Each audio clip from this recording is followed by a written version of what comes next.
Often you're going to hear that linebackers are the quarterbacks of the defense, and it's true. It's a very cerebral position, and we see young players struggle all the time trying to get their foot in the league. Typically, you don't even know if the linebacker that they drafted is good or not until the final year of their rookie contract. That's why I think we haven't seen linebackers go in the first round in recent years. But that's not to say don't draft linebackers. Some teams do get it right. Just look at guys like Jack Campbell, Leo Chenal, Nick Bolton, Devin Lloyd, Edrin Cooper. These guys have paid dividends for the teams that have drafted them. And you just have to trust your process. And my process had guys like Devin Lloyd, Leo Chenal, Nakobe Dean, Jack Campbell, Dion Henley, Peyton Wilson and Edrin Cooper in this past draft as linebackers worth taking on day 1 or day 2. Sure, I had Trent Simpson as a day 2 linebacker. Nobody's perfect. So let's take a look at the 2025 NFL draft class when it comes to the linebacker position and see what it has in store for us. I'm going to give you my top 10 in this video. Special thanks to our friends over at Underdog Fantasy for sponsoring today's video. Starting at number 10, I got Nicholas Martin out of Oklahoma State, coming in at 6 foot, 222 pounds, and that's by far his biggest con, is he just lacks ideal size, height, and heft for the position. But he's a former 4-star recruit from the 2021 recruiting class, played both linebacker and running back in high school, did miss his junior year with a knee injury, but he also has an older brother who played running back at Harding University, so kind of a cool fun fact. He redshirted his freshman year back in 2021 at Oklahoma State, and then he was primarily a special teamer in 2022, but became not only a starter, but a captain in 2023, made first team All Big 12, and then unfortunately this season only ended up playing in 5 games because of a season-ending knee injury. Now, his other knee injury took place many years ago in high school. There's really no correlation there, nothing to be worried about. But when it comes to Martin, what I love about this guy is he is all over the place. He flies all around the field. He plays with his hair on fire. He knows one speed, and it's extremely fast. If like this was a Pokemon move, it's extreme speed. That's a Pokemon move, right? I don't know. I used to be a big Pokemon nerd. Regardless, speed kills. And in this case, Martin is just a sideline to sideline athlete that knows how to close in on ball carriers in the backfield. He actually does a really good job of eluding engagement when it comes to blockers. With that just lower center of gravity, that dense frame, he provides a pretty decent pop, and he's able to kind of like dip under or just escape contact because he's just quick twitch. He's got good bend, just a phenomenal run defender as well. His range just puts him where the ball is. He had 66 defensive stops in 2023. Again, we're going to look at the 2023 stats because he was hurt last season. Also, if you don't know what defensive stop is, it's a PFF stat. Basically, it's just tackles that result in a negative play or a play that resulted in no gain. And he was phenomenal at that, man. He hits with violence. He plays with violence. He's explosive, comes downhill real quick. You love that. He also has a pass rushing upside because he's got speed. He's got bend. He had 30 pressures and 6 sacks on 98 pass rushing snaps in 2023. On top of that, this is a dude that is consistently praised by teammates and coaches for his work ethic, his leadership. He became a starter in 2023, despite being a redshirt sophomore, on a team that was a very veteran Oklahoma State team. There were a lot of old heads on that team. Alan Bowman. Oh, man, I'm just throwing shots out here. But you love to hear that. You know he's going to be a locker room guy. However, biggest issue is going to be that size. On top of that, he can be a bit of like a bull in a china shop. Sometimes he just plays too fast for his own good and will overrun plays, find himself in the backfield, and just not know what's going on, missing ball carriers. And then in coverage, like he's got the athleticism to be a very dominant coverage player, but he just kind of lacks anticipation. Like, I talked about how in the run game, sometimes he's quick twitch, clicks and closes, and sometimes overruns plays. He's way more passive in coverage. Like there is a noticeable lack of anticipation. And I mean, this kind of has led him to be more of a minimal gain guy, is what I call these folks. Basically, linebackers that are like, okay, sure, you might catch a pass on me for 4-6 yards underneath, but those are going to be the only yards that you actually get. I'm a big fan of Martin. I ended up having, I was all over the place with a comp. Like I was like, oh, this guy could be anywhere from Lawrence Timmons to Eric Kendricks, and ultimately I settled on kind of an in-between, I suppose, though Quincy Williams playing really good football the last couple of years, but that's kind of the comp I decided to go with him, and Quincy Williams was a bit of a slow burner entering the league and didn't really find his footing until he joined the Jets. At number 9, I have Small Mundin Jr. out of Georgia, coming in at 6'2", 229 pounds. He is a former 5-star recruit out of the 2021 recruiting class. This dude played everywhere in high school, by the way. Like, he played linebacker, he played quarterback, he played running back, he played wide receiver. He had just under 1,200 all-purpose yards with 15 touchdowns during his high school career. Colorado initially wanted to recruit him as a running back before he decided to commit with Georgia to play linebacker. And he played in all 15 games as a freshman, primarily as a special teamer. Kind of is what it is, but got his chance to be a starter in 2022, but he also battled an MCL sprain that did cause him to miss 2 games.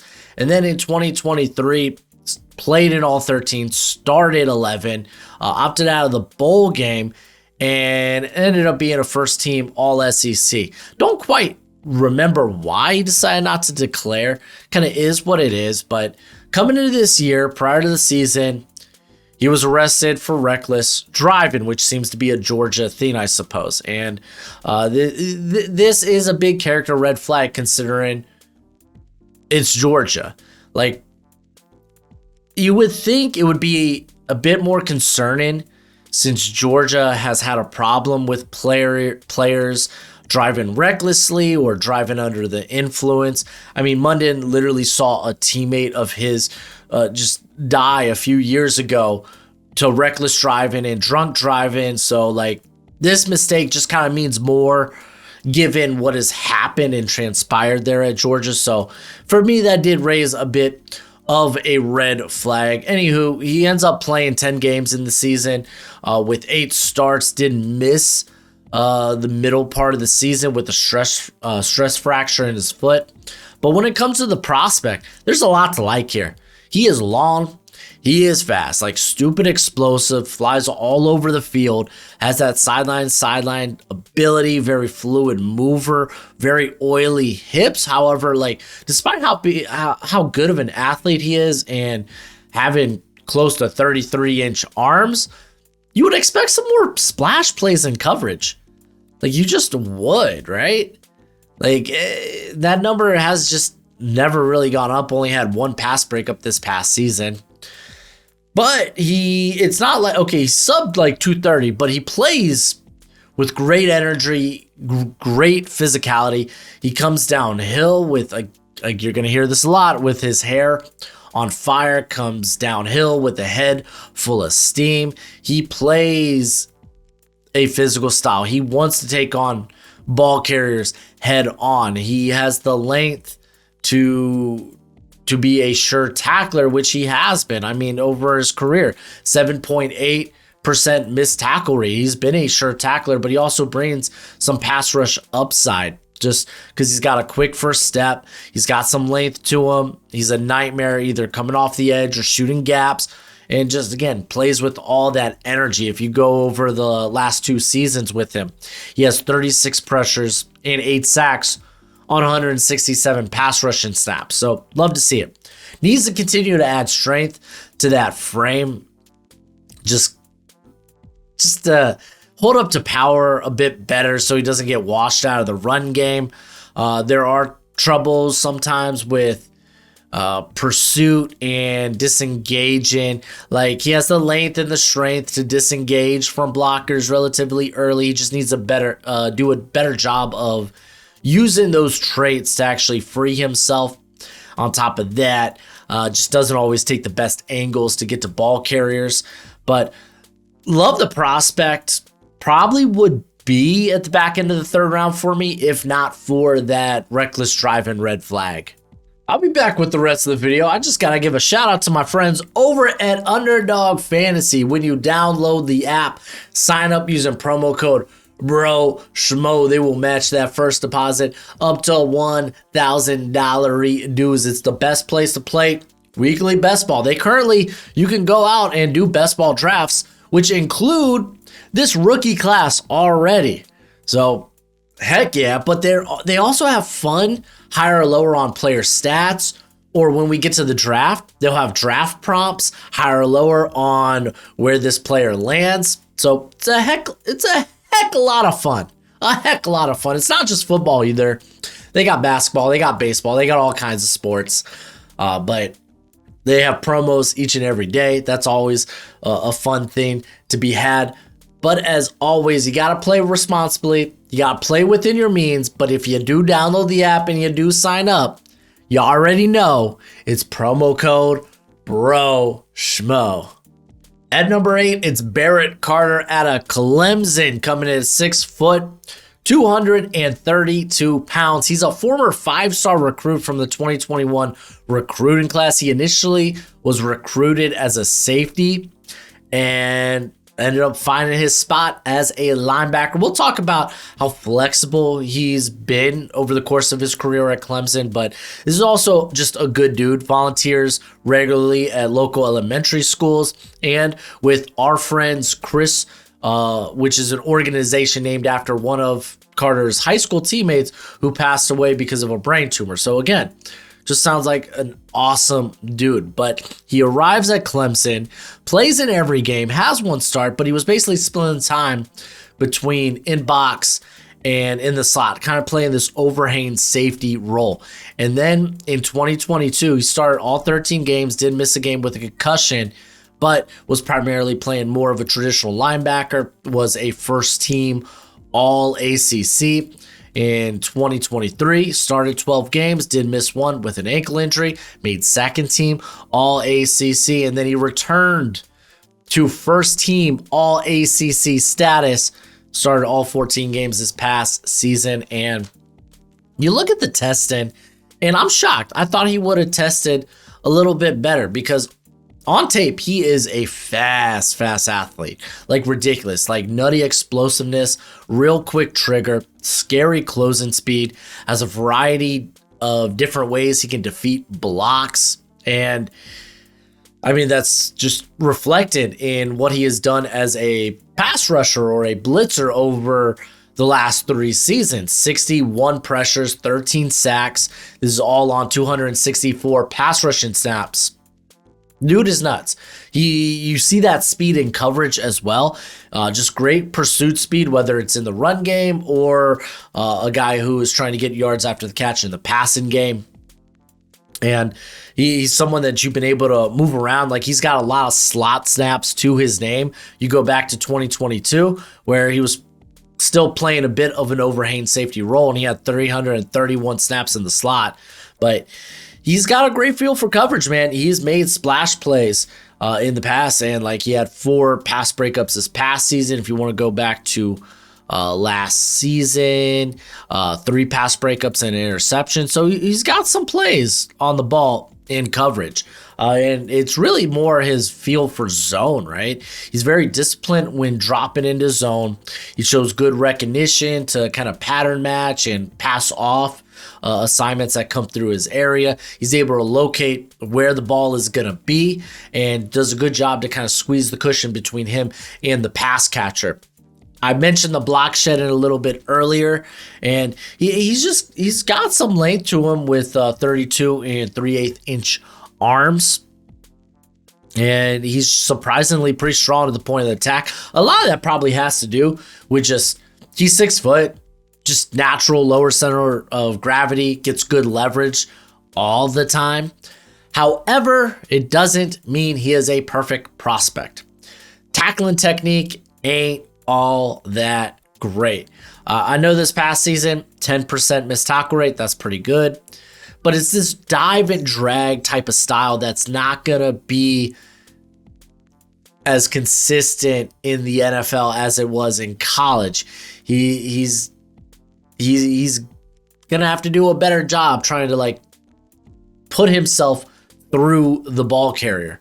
The run defense, he gets upfield very quickly, but doesn't always find and locate the ball carrier more times than not. He's pretty passive and kind of lets ball carriers come to him.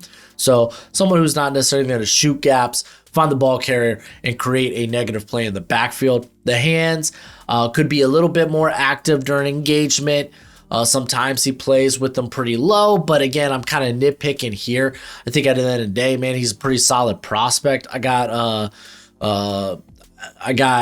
Alexander as the comp here, as if you remember him, used to be like a Tampa Bay linebacker. I think he spent time with the Niners as well.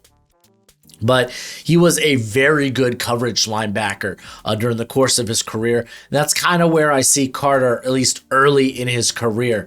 If he's going to see the field and see playing time early, it's going to be on passing downs.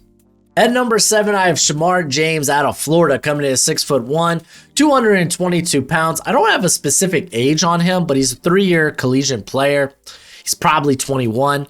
But he's a former 5-star recruit from the 2022 recruiting class, played running back and actually a variety of different positions on defense. Did miss significant time his senior year with an ankle injury, but he also played basketball and did the 100 meters in track. So this dude be fast. However, you wouldn't be able to tell by the test, and I'll get to that in a sec. Let's go over his background real quick at Florida.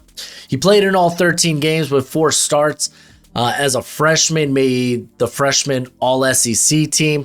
And then in 2023, he started the first 8 games before suffering a dislocated kneecap. So he was basically a full-time starter at that point. This year, resumed that role as a full-time starter. And I don't get why he didn't test better. I was expecting a lot of green, a lot of higher percentile numbers when it came to whether the 40, the agility drills like the 3-cone, the shuttle, the explosive drills, the broad, the vert. And we didn't get that. I was like, what the hell? What's up with this? And like you go to the Senior Bowl, he was like the fastest non-wide receiver / corner at the Senior Bowl. Like he was, I think, in the top 7 in terms of zebra time, so miles per hour. He was like I think at one point clocked around 20, like close to 21 miles an hour. So like I was confused. Because you watch his tape, this guy's all over the field, man. He's super fast. Like, dude played running back in high school and played safety. And he recorded a 11.67 second 100 meter, which is fast, very fast, especially at 220 pounds. Again, he did this in high school. I don't get it. I just didn't get it, man. Because you look at the tape, he's got that sideline speed. He's got closing speed. So at the end of the day, it's just like, you know what? Sometimes these guys are either they're better testers or they're just not good testers. So like and it's not like his numbers are bad. It's just they're not what I expected based on what I saw on tape. So like, and I mean that checked out as he was one of the fastest linebackers in the field drills at the combine. So like, I'm not gonna invest a lot of stock in like, oh, he's just not as great of an athlete as I thought he was. No, he is a great athlete. He just didn't test well. And I keep saying he did not test well. He did not test to my expectation. Coverage ability. Hey, he's pretty good at that coverage. Man, he's got the speed to stay in phase with tight ends and running backs. But Florida even sometimes had him drop into the slot where he had to keep up with shiftier receivers. And he did a really good job, large part because his combination of speed and length, because he's got those 32-inch arms, just did a great job of allowing him to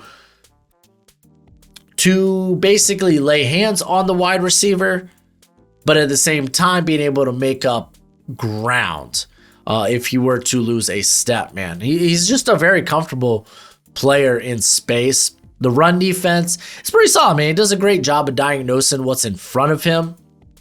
And he isn't easily fooled by motion. He does a great job of locating the football in the backfield and does a good job of suffocating space along the sideline. He is a bit passive in this regard. Like, he's not going to be the guy that shoots through the gap to meet the halfback, or someone who is going to literally take the quickest way to a ball carrier when a play extends to the sideline and cut him off, creating a negative play.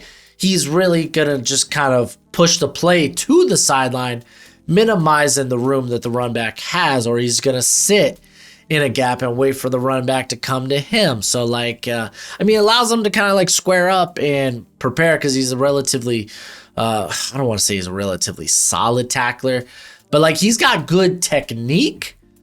I think obviously at 222 probably needs to add a little more sand in the pants, because you will see like his anchor, whether it's as a tackler or as a defender trying not to get washed out of the run game. Sometimes his anchor does struggle, but I think when it comes to the cerebral aspect of the game, play diet, just being able to diagnose plays and concepts, he does a good job at that. On top of that, he brings some blitz and upside.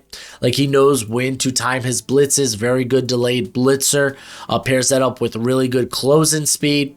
Last season on just 60 pass rushing snaps, 14 pressures and 2 sacks. Love to see it. Love to see it. So on top of just adding a little bit more play strength, or a little bit more mass, a little bit more girth to his frame, I would like to see him play more proactive rather than, again, just kind of being passive when it comes to the run game. I ended up comping him to Will Witherspoon, someone who I really liked back in the day. Back in my day, coming out of Mizzou. I don't think he played too long in the league, did he? I feel like he might have played like 7 years before he became a kind of a journeyman.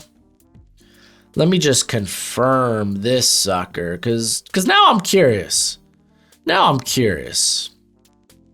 So, wow, he played a lot longer than I thought. He played 1, 2, 3, 4, 5, 6, 7, 8, 9, 10, 11, 12, 13, 14 years. Okay.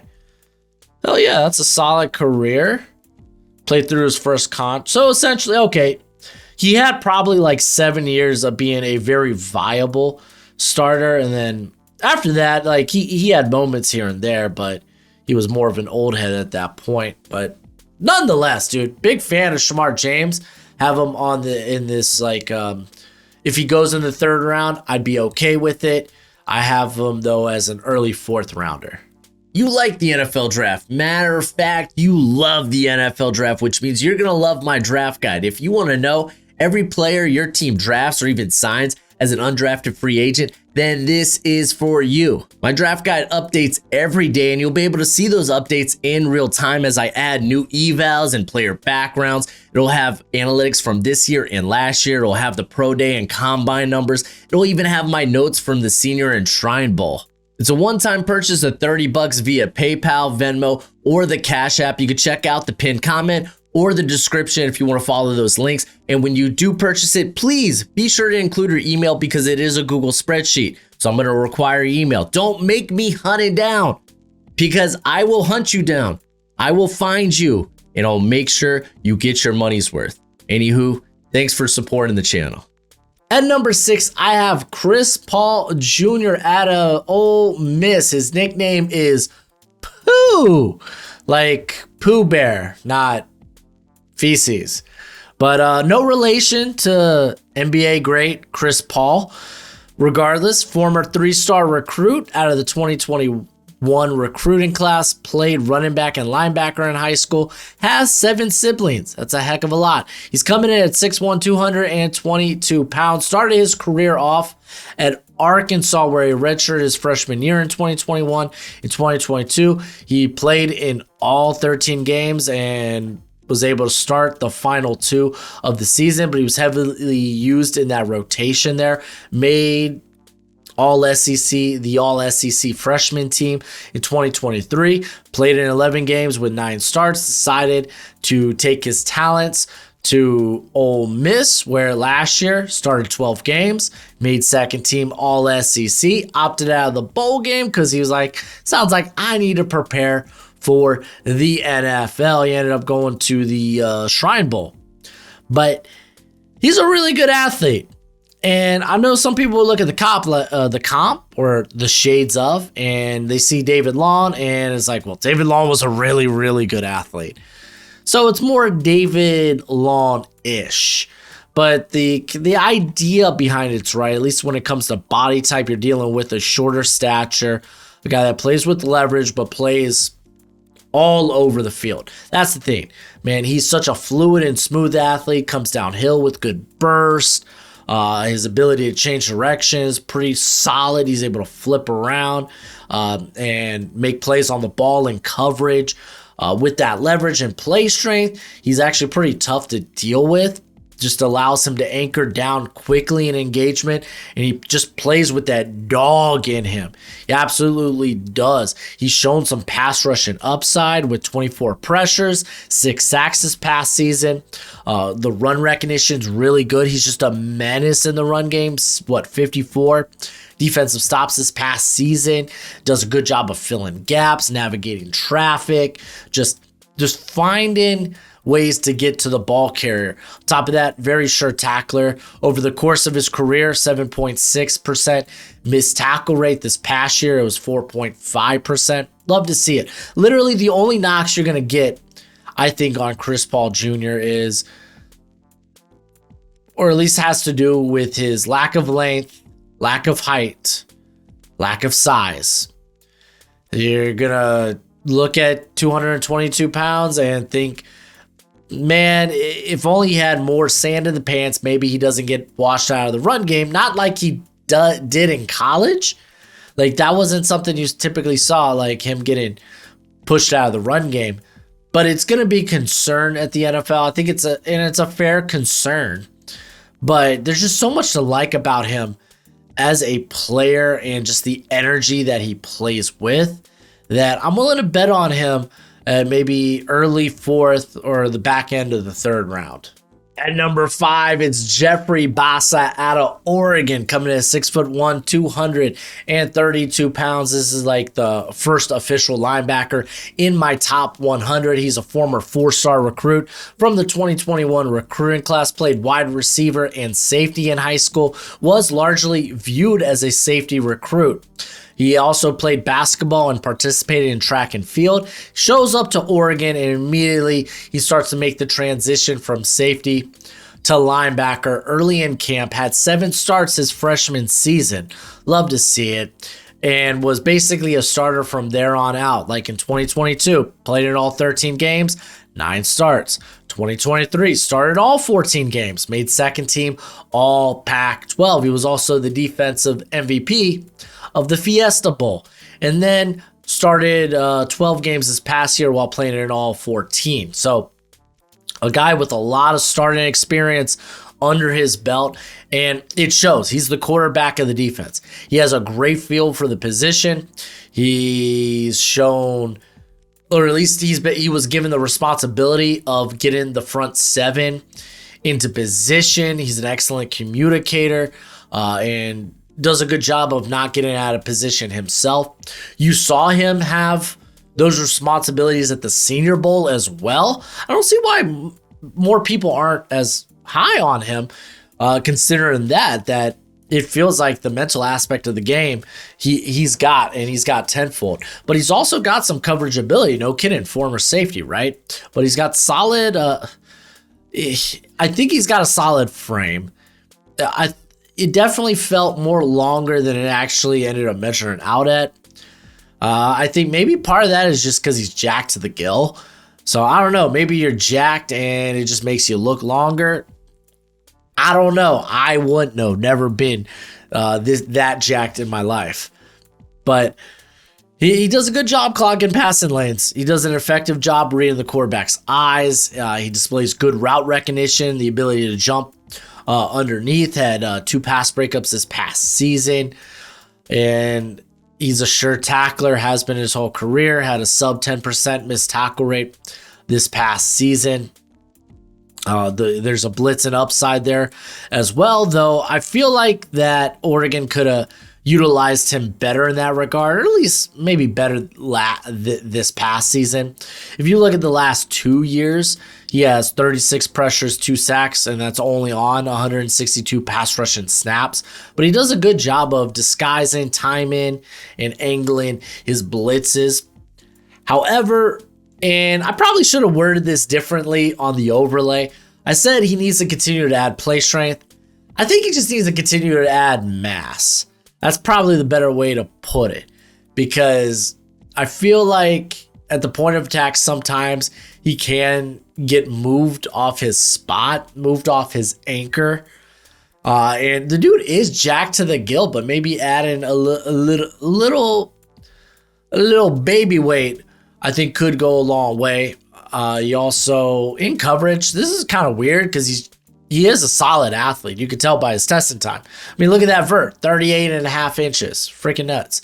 Ran a 4.63, but he gets caught sometimes a bit flat-footed, and it kind of limits his ability to change direction and actually explode from a static position.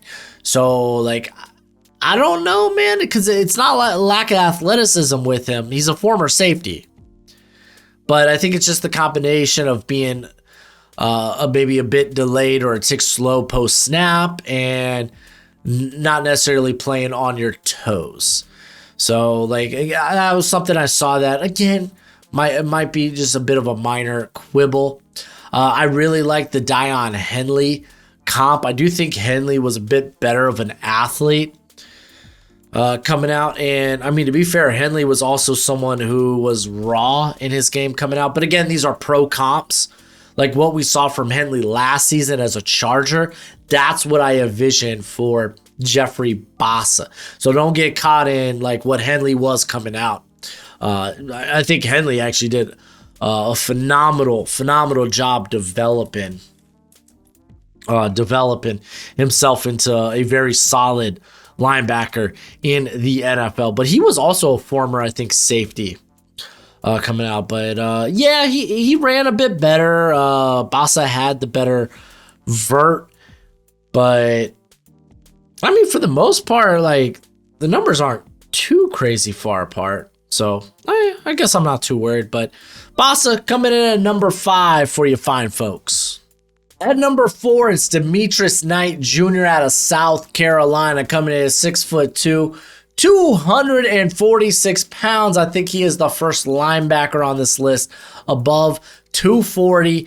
And there's a lot I want to get to with him about like just his background, his upbringing and whatnot. But he is the oldest player on this list by a good margin. He is 25. So he's got that working against him, but he was a former 3-star recruit from the 2019 recruiting class. He played quarterback, running back, wide receiver in high school. He was recruited as a dual threat quarterback. Also played basketball and baseball in high school. He once broke the rim on a slam dunk, causing a 30-minute delay in the game. That's funny. His cousin is D'Angelo Hall, who played corner at Virginia Tech, and he was the 8th overall pick in the 2004 NFL draft, if you do remember that. Didn't Hall... He went to... I can't remember if it was Washington or Atlanta.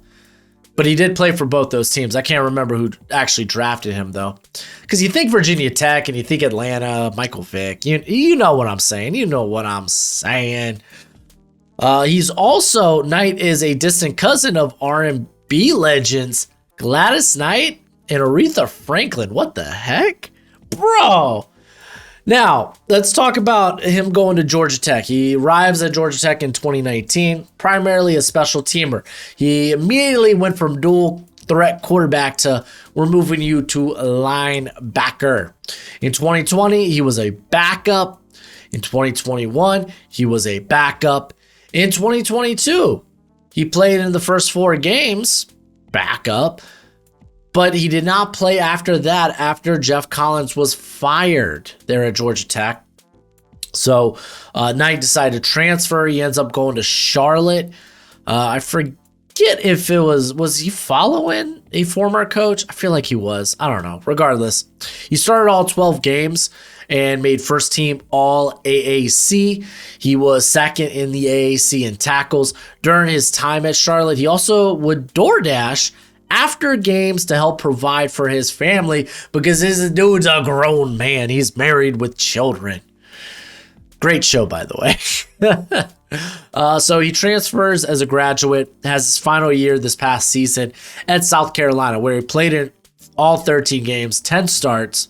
He was recognized as the most outstanding senior and awarded the Joe Morrison MVP by the team. This dude was a team captain, and he just showed up this past season for South Carolina. He is a culture guy. I think this is the biggest thing going for him, really. And that's not to say he's a bad prospect. I'm just saying this is like, if you are looking for a leader of men, this is probably really one of the only guys you're going to find in this linebacker class, just because he is a man. He is a guy that he will get things done if he needs to. Like he went out and DoorDash because he was like, hey, I got to provide for my family. And during this time, he was also an honor roll student. He won a bevy of awards in his final season. He brings a ton of special teams experience, by the way, 675 career snaps on special teams. I guess thank you, Georgia Tech. But that's, again, he's a culture guy, locker room leader. Now let's talk about what he does on the field. Very powerful frame. No kidding. 240, 246, no kidding. Powerful frame, but he's got good length. He packs on a lot of muscle. He is a punishing, and I mean punishing tackler with the wingspan to make plays out in space versus ball carriers. Now, that's not ideal given what we'll talk about his heavy-footedness in a moment, but he's got the length to do that. 33 and a quarter inch arms. Love to see it. He loves attacking downfield. Like, again, got that straight line speed, ran a 4.58 40, and he comes downhill with a full head of steam and can make plays on the ball, consistently takes good angles, and he can turn off any daylight outside. Just does a good job of corralling running backs, either toward the sideline or fill in potential gaps that can create those chunk plays. And then zone coverage, man. I think this is where he shines. I don't think he's gonna be a guy you want in man coverage, just because he's got the length to clog passing lanes. He's very patient in coverage, hardly caught out of position, clicks and closes quickly on underneath routes. And I mean, there are a few times where he will create an incompletion because he just knocks the teeth out of the pass catcher. Does also have a blitzing upside. He had 11 pressures, 2 sacks this past year, but that was only on 32 pass rushing snaps. And now let's get to the negatives, I suppose, because I know a lot of people are high on him. I've seen him as high as like top 40, top 30 on some people's boards. He's a bit heavy-footed, just straight up. It kind of limits his lateral ability, his change of direction. Like, it feels like he can be a bit stiff, so I get scared in man coverage. Like, can he get toasted against athletic linebackers or running backs out of the backfield? I'd really rather him just dropping back in zone.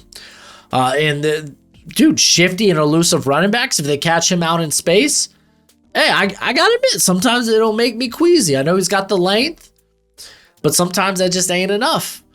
He can do a better job also just with his block deconstruction. Like, he has good length. Too often, though, he kind of buries his face into the chest of the blocker, which, I mean, when you got your head buried into the breasts of another man, you're not going to see what's going on in the backfield. You're just not. You got the length. Use that arm extension to kind of look and peek and make a play on the ball. But I ended up going with Jermaine Pratt. Some people might think that's a positive. Some people might think that's a negative. I like Jermaine Pratt. I think he's a very solid linebacker in the NFL. Like, he provides a very, very, very moderate to high floor play. Even if it's like, oh, he's never a top 10, top 15 linebacker in the league. He's the starting linebacker in the league. Like, if you told me Jermaine Pratt is one of my starters at linebacker, I'm happy with that. I'm okay with that. So I think that's kind of a good comp for him. Guys that are just kind of, they play the run well, they're strong, and might be a bit limited in, say, man coverage, which I don't know. Maybe that was an issue with Coach Lou for Jermaine Pratt over the last couple of seasons, as Coach Lou kind of transitioned to a more man-heavy scheme. But nonetheless, I like Knight quite a bit. At number 3, I have Danny Stutzman out of Oklahoma. Listen, this was my dude entering the year, and I just can't quit him. I just think he is one heck of a solid linebacker. Coming in at 6'3", 236 pounds. Funny enough, I got another Bengals linebacker as the comp here, as Logan Wilson, another guy who is just said solid linebacker, just good linebacker. But when it comes to Danny Stutzman, former 4-star recruit from the 2021 recruiting class, played linebacker and wide receiver in high school. His father played football. His mother played basketball, all at the University of Baylor. His sister played softball at Florida State, where she won a national championship in 2018. So Stutzman gets on campus, ends up playing in 10 games, but missed 3 because of a knee injury. Was essentially just a backup or reserve. And he became the starter, not necessarily the starter, but like, he was heavily in the rotation in 2022. I mean, so much so, he ended up leading the Big 12 in tackles. So just putting that out there. In 2023, started 12 games, did miss a game with an ankle injury, made first team all Big 12. And then he started 12 games this past season, did opt out of the bowl game for Oklahoma. Did Oklahoma even make a bowl? Hold the phone. Hold the phone. Did Oklahoma make a bowl game? Because I don't feel like they did. I felt like they were a bad team this past year. Then again, there are a lot of bowls. You just need to get 7 wins. I feel like Oklahoma may have been a 7-win team. I feel like maybe. Yeah, they played Navy. That's right. Didn't Navy win that game? They did. They did. So 1, 2, 3, 4, 5. Okay, so Oklahoma made a bowl game at 6-6, lost, end of the year at 6-7. Got it. Okay, that makes more sense. I was like, the math ain't mathing up. The math ain't mathing up. Anyway, he made first team all SEC. And I think he's a pretty explosive player downhill, man. He does a good job finding ball carriers. He can run, hit, and he should be able to cover, but the splash plays have not been there for him the last couple of years. But he plays with a big motor. I think he's got good sideline to sideline speed. There are moments where he just hits the trigger on a play and just shows really good closing speed and acceleration to create a negative play. The dude had 108 tackles this past season. Again, this is via PFF. Some sites are going to have different amount of tackles, but generally everyone would agree he had over 100.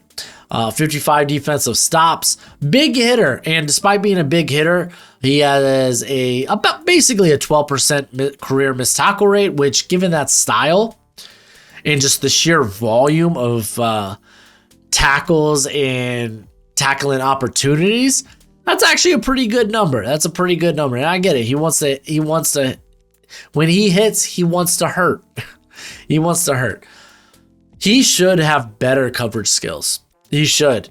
You could go back to, I want to do this right now. I want to go back to his 2022 season. Because it was pretty solid. He had 2 interceptions, 4 pass breakups.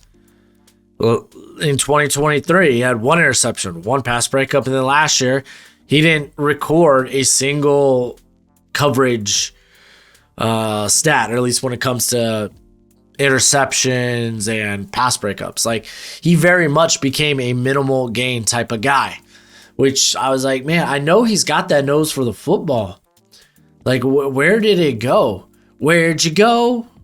I missed you so. Come on, Fort Minor, guys, Fort Minor.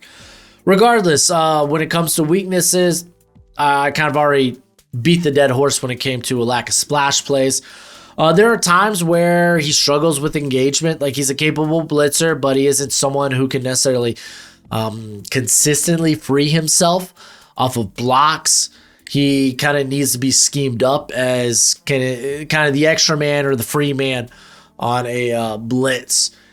And the anchor is a bit wishy-washy, man. Like, again, his stack and shed ability sometimes isn't consistent, but also his anchor sometimes gets him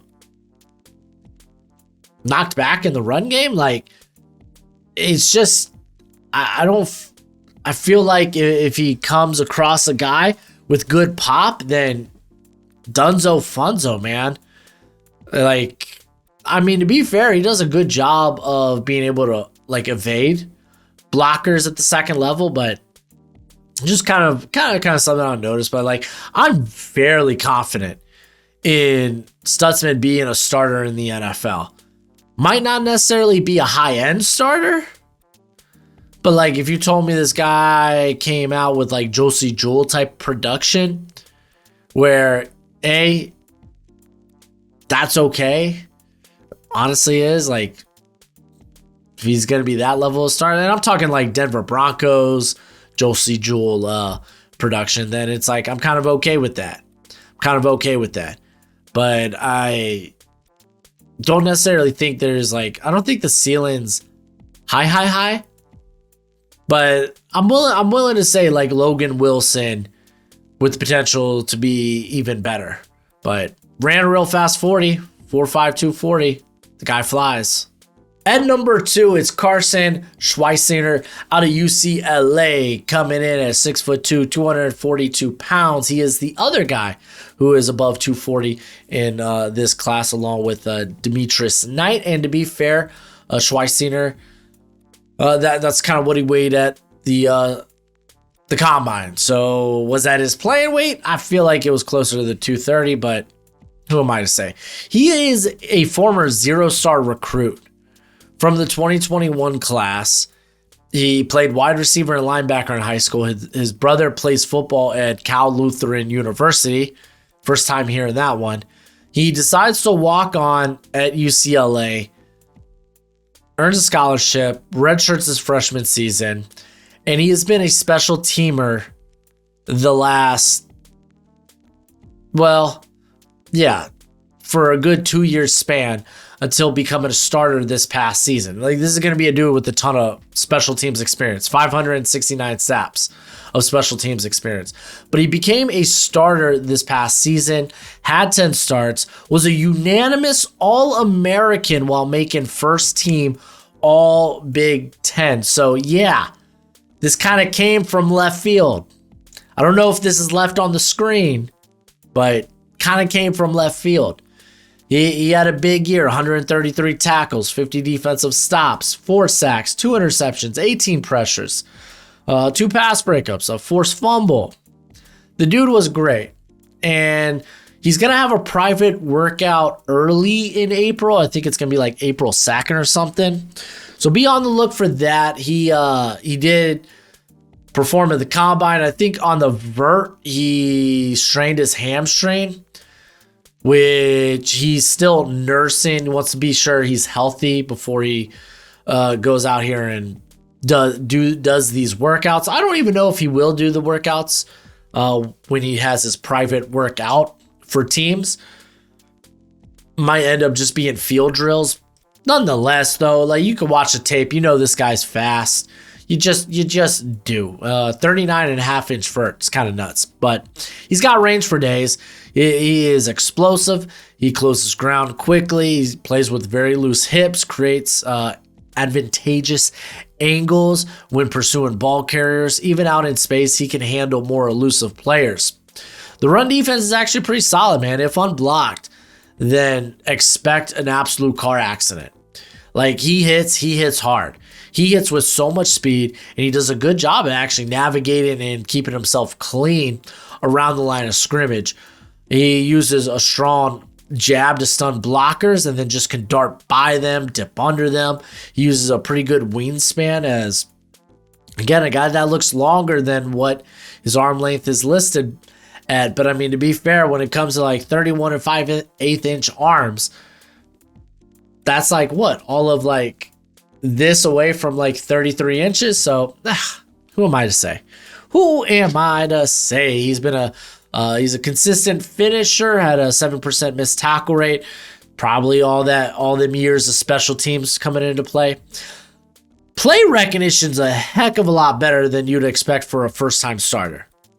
Like, he was patient. He waits for the right time to attack. He regularly chooses the correct gaps to fill. He is also very quick to chip blockers, but he keeps his head on a swivel. He's very aware of the situation in the backfield, and he has the change of direction to really put an end to broken plays.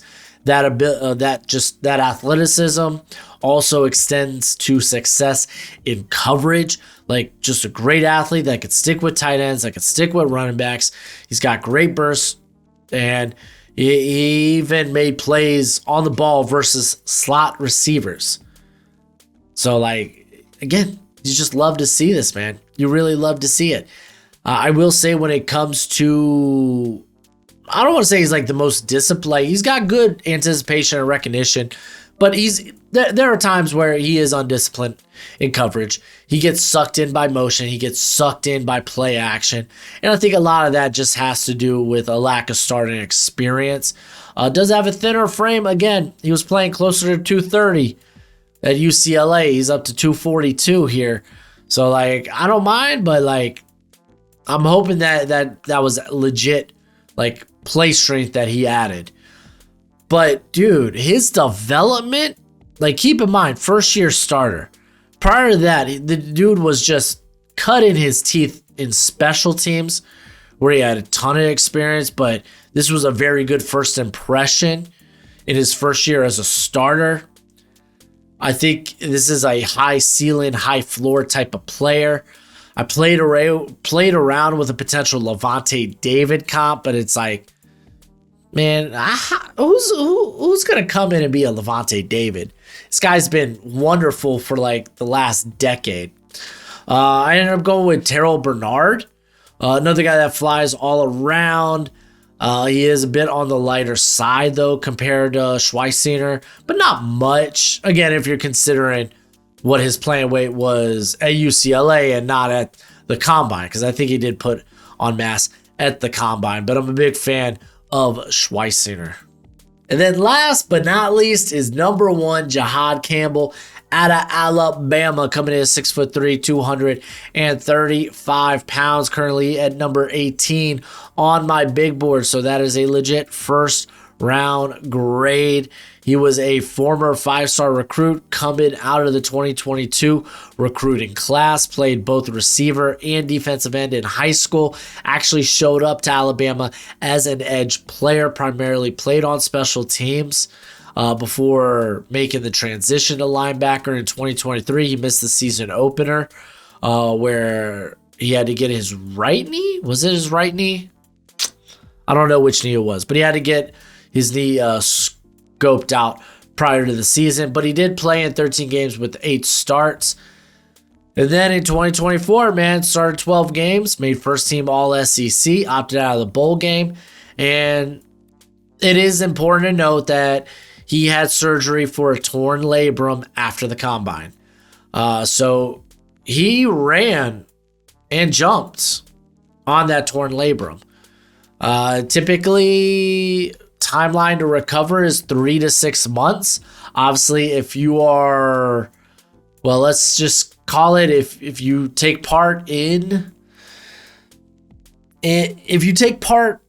professional sports, you're going to be a lot closer to that 6-month recovery time. That still puts him available around the beginning of the NFL season. It just means he might miss training camp and whatnot. So that's going to be something important to monitor. I don't think it's going to really affect his draft stock all that much because he's a really good prospect. Good combination of length and athleticism. He's just got a really well filled out frame. He also brings scary straight line speed. It just shows up in pursuit. It shows up in coverage. Just a general fluid mover. Just a very loose lower body. Can flip his hips quickly to turn and run with tight ends up the seams, or even turn and run it with running backs.